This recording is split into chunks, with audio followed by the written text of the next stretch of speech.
আসসালামু আলাইকুম। 17তম BCS math প্রিলিতে আসা 12টি প্রশ্নের আমরা শেষ 6টি প্রশ্ন নিয়ে বিস্তারিত আলোচনা করব। এখানে 7 নম্বরে দেওয়া আছে এফ অফ এক্স সমান x square plus 1/x plus 1।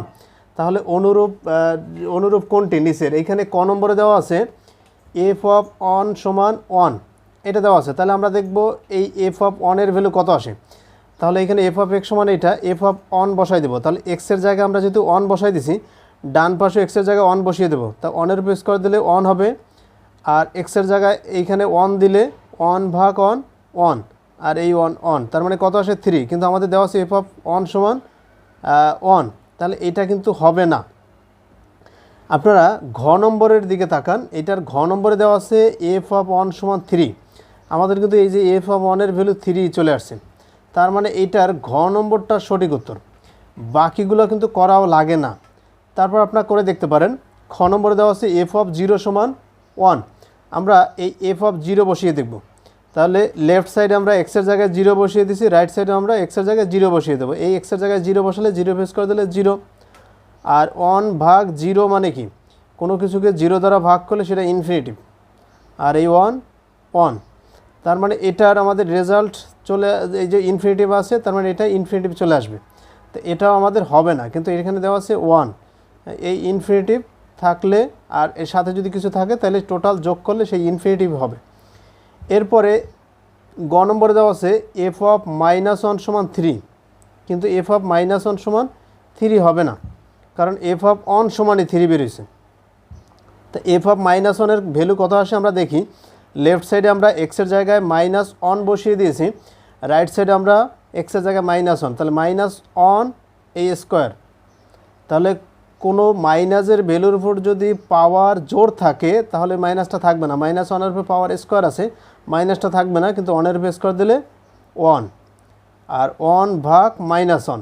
তো 1কে 1 দ্বারা ভাগ করলে সেটা 1ই হয়, আর এই যে মাইনাস, এই মাইনাস আর প্লাস -1, আর এই +1 +1, এই +1 -1 কাটাকাটি থাকবে 1, এই +1 -1 কাটাকাটি করলে অবশ্যই 1 থাকে।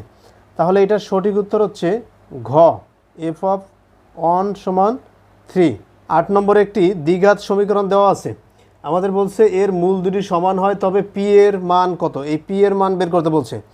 তাহলে আমরা জানি দ্বিঘাত সমীকরণে যদি মূল দুটি সমান হয় তাহলে তার নির্ণায়কের মান 0 আসবে। নির্ণায়কটা কি? নির্ণায়কের সূত্র হচ্ছে বি স্কোয়ার -4ac, এটার মান 0 আসবে। এই যে 0 দিলাম। তাহলে বিটা কি? বি হচ্ছে এই এক্সের সাথে যে সহগ থাকবে, এক্সের সাথে সহগ আছে কত? পি। তাহলে আমরা এই বি এর জায়গায় পি বসাই দিই, তাহলে আসবে পি স্কোয়ার -4 ইন্টু এ। এটা কি? এ হচ্ছে এই এক্স স্কোয়ারের সাথে যে সহগ, কোনো সহগ নাই, সহগ না থাকলে 1। এরপর সিটা হচ্ছে ধ্রুবক পদ, ধ্রুবক পদ কত আছে? 6, তাহলে আমরা 6 বসিয়ে দিই সমান 0। 4 × 6 = 24, তার মানে পি স্কোয়ার -24 ওই পাশে চলে গেলে হয়ে যাবে +24। এরপরে এই স্কোয়ারটা ওই পাশে গেলে রুট হয়ে যাবে √24। তাহলে আমরা বলতে পারবো যে পি এর ভ্যালু হচ্ছে √24। √24 আছে ঘ নম্বরে, অর্থাৎ সঠিক উত্তর হচ্ছে ঘ। তাহলে আমাদের প্রথম কাজ হচ্ছে ফার্স্ট ব্র্যাকেটের। এখানে ফার্স্ট ব্র্যাকেট আছে, ফার্স্ট ব্র্যাকেটের ভিতরে কোনো কাজ নেই, অতএব ফার্স্ট ব্র্যাকেটের বাইরে মাইনাস আছে, মাইনাস দ্বারা আমরা গুণ করে দেবো, বাকিগুলো সব ঠিক থাকবে। x - x, তাহলে এই মাইনাস দ্বারা গুণ করলে -x প্লাসে মাইনাসে -1, ফার্স্ট ব্র্যাকেট উঠে যাবে। এরপরে আমরা কাজ করবো সেকেন্ড ব্র্যাকেটের ভিতর। সেকেন্ড ব্র্যাকেটের ভিতর এই যে x + x - x কাটাকাটি থাকবে কি -1 সেকেন্ড ব্র্যাকেটের ভিতরে, আর সেকেন্ড ব্র্যাকেটের বাহিরে আছে মাইনাস, তাহলে মাইনাস দ্বারা গুণ করলে মাইনাস মাইনাস +1 হয়ে যাবে। তা x মাইনাস থার্ড ব্র্যাকেট এই x আর এই মাইনাস, আর এখানে -1 থাকে, +1 হয়ে যাবে থার্ড ব্র্যাকেট। এরপরে এই মাইনাস দ্বারা গুণ করব -x -1, এই x কাটাকাটি যাবে -1, তার মানে 9 নম্বরে সঠিক উত্তর হচ্ছে -1। 10 নম্বরে দুটি সরলরেখা AB ও CD ও বিন্দুতে ছেদ করছে। আমরা জানি এভাবে দুটি সরলরেখা যদি একটা বিন্দুতে ছেদ করে তাহলে কিছু বিপ্রতীপ কোণ সৃষ্টি হয়। যেমন এই কোণটা আর এই কোণটা তখন সমান, আর এই কোণটার মান এবং এই কোণটার মান এই যে বিপরীতভাবে, এগুলোকে বলা হয় বিপ্রতীপ কোণ। তাহলে এই কোণটার মান সমান, এইখানে সঠিক উত্তর হচ্ছে ক। আচ্ছা, সঠিক উত্তর ক কেন? ক নম্বর দেওয়া আছে এ ও ডি কোণ, এই যে এ ও ডি কোণ, তার মানে এটাকে নির্দেশ করছে। সমান বলছে বি ও সি কোণ, বি ও সি কোণ এইটাকে, এটা বলছে, তার মানে ক নম্বর হচ্ছে সঠিক, কারণ এই কোণ সঠিক সমান বলছে, এছাড়া বাকিগুলো কিন্তু মিলে না। তার মানে সঠিক উত্তর হচ্ছে ক।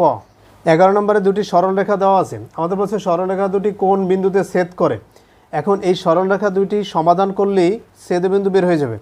সমাধান করার জন্য আমরা প্রথম সমীকরণটা যেহেতু ছোট আছে, আমরা এটাকে লিখতে পারি এক্স সমান এই প্লাস ওয়াই ওই পাশে চলে যাবে, মাইনাস ওয়াই হয়ে যাবে। এরপরে এই একটা সমীকরণের যে কোনো চলকের মান অন্য সমীকরণে বসিয়ে দেব। সেকেন্ড সমীকরণে আমরা এই এক্স সমান মাইনাস ওয়াই আছে, এটা বসিয়ে দেব। তাহলে এই এক্সের জায়গায় যখন মাইনাস ওয়াই বসাবো, তো মাইনাস ওয়াই এবং 2 গুণ করলে মাইনাস 2y, মাইনাস ওয়াই, আর এই প্লাস 3টা ওই পাশে চলে যাবে, মাইনাস 3 হয়ে যাবে। তাহলে কি দাঁড়ালো? মাইনাস 3y সমান মাইনাস 3। এই মাইনাস 3 এটাকে মাইনাস 3 দ্বারা ভাগ করলে হবে ওয়াই, আর এটাকে মাইনাস 3 দ্বারা ভাগ করলে হবে 1। তার মানে এইখানে ওয়াইয়ের ভ্যালু হচ্ছে 1। এখন এই ওয়াইয়ের মান যদি আমরা এই সমীকরণে বসিয়ে দিই, এই যে এক্স সমান আছে মাইনাস ওয়াই, তাহলে আমাদের দাঁড়াবে এক্স সমান মাইনাস 1। তাহলে আমরা ছেদবিন্দুটার স্থানাঙ্ক বলতে পারবো মাইনাস 1,1, কারণ আমরা জানি ছেদবিন্দুর ক্ষেত্রে এক্সের মান লিখে প্রথম, ওয়াইয়ের মান দ্বিতীয়বারে লেখে। তাহলে মাইনাস 1 হচ্ছে এই সরলরেখা দুটির ছেদবিন্দু। 12 নম্বরে দেওয়া আছে ঢাকা ও চট্টগ্রাম এই দুই রেল স্টেশন থেকে প্রতি ঘন্টা একটি করে ট্রেন ছেড়ে যায়। এখান থেকে একটি করে ট্রেন প্রতি ঘন্টায় ঘন্টায় ছেড়ে যায়। তাহলে এইখান থেকে যে ট্রেনটা ছেড়ে যায় সেটা এখানে যেতে সময় লাগবে 5 ঘন্টা। তার মানে আমরা কি বলবো, এখান থেকে 5টা ট্রেন ছেড়ে গেছে 5 ঘন্টায়। তাহলে প্রথম যে ট্রেনটা যাবে এখান থেকে যাবে, ঠিক আছে, কিন্তু এই পথির মধ্যে কিন্তু 5টা ট্রেন ছিল। হ্যাঁ, যে সময়টা এখানে একটা ট্রেন ছিল, এখানে একটা ছিল, এরকম করে 5টা ট্রেন ছিল। তো এই ট্রেনটা যখন যাবে, তা 5টা ট্রেন তো এই পথেই ছিল। এই ট্রেনটা এখান থেকে যেতে যেতে যেহেতু 5 ঘন্টা সময় লাগবে, সেই 5 ঘন্টায় আরও 5টা ট্রেন ছেড়ে দেবে এইখান থেকে ছেড়ে দিলে এদিকে আসবে। তো এখান থেকে এই ট্রেনটা যখন এই মাথায় চলে আসবে, আগে ছিল 5টা ট্রেন, এইবারে এই ট্রেনটা যখন যাত্রা শুরু করছে তখন আরও 5টা ছাড়ছে। তার মানে টোটাল তার সাথে আরও 5টা ট্রেন, টোটাল তার সাথে 10টা ট্রেনের সাথে দেখা হবে। তাহলে আমাদের এইখানে বলছে এক স্টেশন থেকে যাত্রা করে অন্য স্টেশনে পৌঁছানো পর্যন্ত একটি ট্রেন কয়টা ট্রেনের সাক্ষাৎ পাবে। তার মানে কয়টা ট্রেনের সাক্ষাৎ পাবে? 10টি ট্রেনের সাথে সাক্ষাৎ পাবে। এখানে এটা সঠিক উত্তর হচ্ছে খ, 10টি ট্রেন।